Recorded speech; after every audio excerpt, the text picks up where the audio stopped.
നമസ്കാരം. ഒരുപാട് ചെണ്ട പ്രാക്ടീസ് ചെയ്യുന്ന ആൾക്കാർക്ക് ഉണ്ടാകുന്നൊരു നിരാശ എന്താണെന്ന് വെച്ചാൽ ഒരുപാട് നാൾ പ്രാക്ടീസ് ചെയ്തിട്ടും കൈ നന്നായിട്ട് വഴങ്ങി കിട്ടുന്നില്ല, ഇല്ലെങ്കിൽ പല പല കാലങ്ങളിൽ വായിക്കുമ്പോൾ താളത്തുനിന്ന് പോകുന്നുണ്ട്. ഇങ്ങനെയുള്ള ബുദ്ധിമുട്ടുകൾ പറയാറുണ്ട്.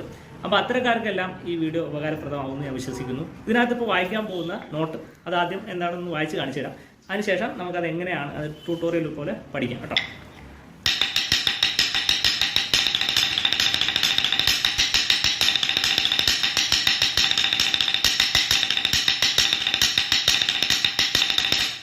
ഇവിടെ വായിച്ചിരിക്കുന്നത് തക്കിട്ട എന്നുള്ള നോട്ട് വെച്ചുകൊണ്ടുള്ള കുറച്ച് പരിപാടികളാണ്.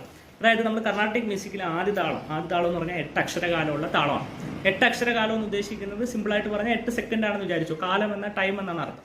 അപ്പോൾ 8 സെക്കൻഡ് കൊണ്ട് നമ്മൾ ആ 8 സെക്കൻഡ് ഡ്യൂറേഷനകത്ത് വായിക്കുന്ന നോട്ട് 4 തക്കിട്ടയും 4 തകതിരികിടയാണ്. ഇവിടെ തകതിരികിട എന്ന് ഉദ്ദേശിച്ചിരിക്കുന്നത് 2 തക്കിട്ടയാണ്. അപ്പോൾ ഒരു തകതിരികിടയ്ക്കകത്ത് 2 തക്കിട്ട വരും. അങ്ങനെ വെച്ച് 4 തകതിരികിട വായിക്കുമ്പോൾ 8 തക്കിട്ട വരും. അതാണ് ഫസ്റ്റ് സ്റ്റേജ്. അപ്പോൾ അത് ഒന്നാമത്തെ സ്റ്റേജാണ് ഞാൻ ഇപ്പോൾ ചെയ്ത് കാണിക്കുന്നത്. ത ടി ത ത ടി ത ത ടി ത ത ടി ത 4 തക്കിട്ട. നെക്സ്റ്റ് ത ത ത ടി ടി ത ത ത ത ടി ടി ത ത ത ത ടി ടി ത ത ത ത ടി ടി ത. ഇപ്പോൾ തകതിരികിട എന്ന് പറഞ്ഞാൽ തക്കിട്ട തക്കിട്ട. ഇതാണ് ഒരു തകതിരികിട. ഒരു തകതിരികിടയ്ക്കകത്ത് 2 തക്കിട്ട. ഇപ്പോൾ നമ്മൾ 4 തക്കിട്ടയും 4 തകതിരികിടയും വായിച്ചപ്പോൾ ഇത് ഒരു താളവട്ടമായി ആദ്യ താളത്തിലാണ്. ഇനി ഇതേ ഡ്യൂറേഷനിൽ നമ്മൾ ഇതിന്റെ ഹാഫ് ചെയ്യാൻ പോവാണ്. ഹാഫ് എന്ന് പറഞ്ഞാൽ 2 തക്കിട്ടയും 2 തകതിരികിടയും വെച്ചുള്ള 2 സെറ്റ് ചെയ്യാൻ പോവാണ്. അപ്പോൾ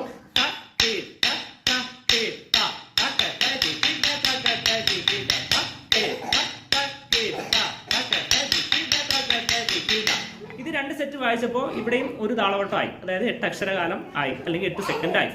നെക്സ്റ്റ് ഇതിന്റെ ഹാഫ് ഒരു തക്കിട്ട ഒരു തകതിരികിട വെച്ച് ചെയ്യാൻ പോവാണ്. തക്കിട്ടകളുടെ എണ്ണം കുറച്ച് കൊണ്ടുവരുവാണ്. അപ്പോൾ ഒരു തക്കിട്ട ഒരു തകതിരികിട ആവുന്ന സമയത്ത് നമുക്കിത് 8 സെക്കൻഡ് അല്ലെങ്കിൽ ഒരു അക്ഷരകാലം ഒരു താളവട്ടം തയ്ക്കാൻ വേണ്ടി ഒരു തക്കിട്ട ഒരു തകതിരികിടയുടെ 4 സെറ്റ് വായിക്കണം. അപ്പോൾ അതെങ്ങനെ വരും?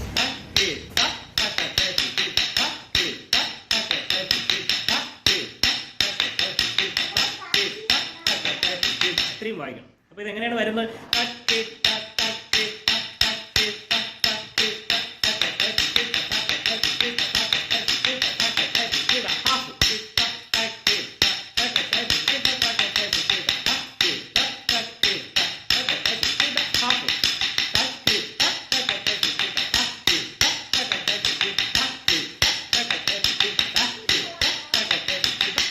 ഇതാണ് നമ്മുടെ എക്സസൈസ്. ഇത് നന്നായിട്ട് പ്രാക്ടീസ് ചെയ്താൽ ഒരുപാട് ബെനിഫിറ്റ് ഉണ്ട്. ഒന്നാമത് നമ്മുടെ റിസ്റ്റ് വഴങ്ങി കിട്ടും എന്നുള്ളതാണ് പ്രധാന ബെനിഫിറ്റ്. രണ്ടാമത്തെ കാര്യം, നമ്മൾ ഡിഫറെൻറ്റ് കാലങ്ങളിൽ ഇത് വായിക്കുന്നതുകൊണ്ട് ആ ജമ്പിങ് എങ്ങനെയാണെന്ന് മനസ്സിലാവും കേട്ടോ.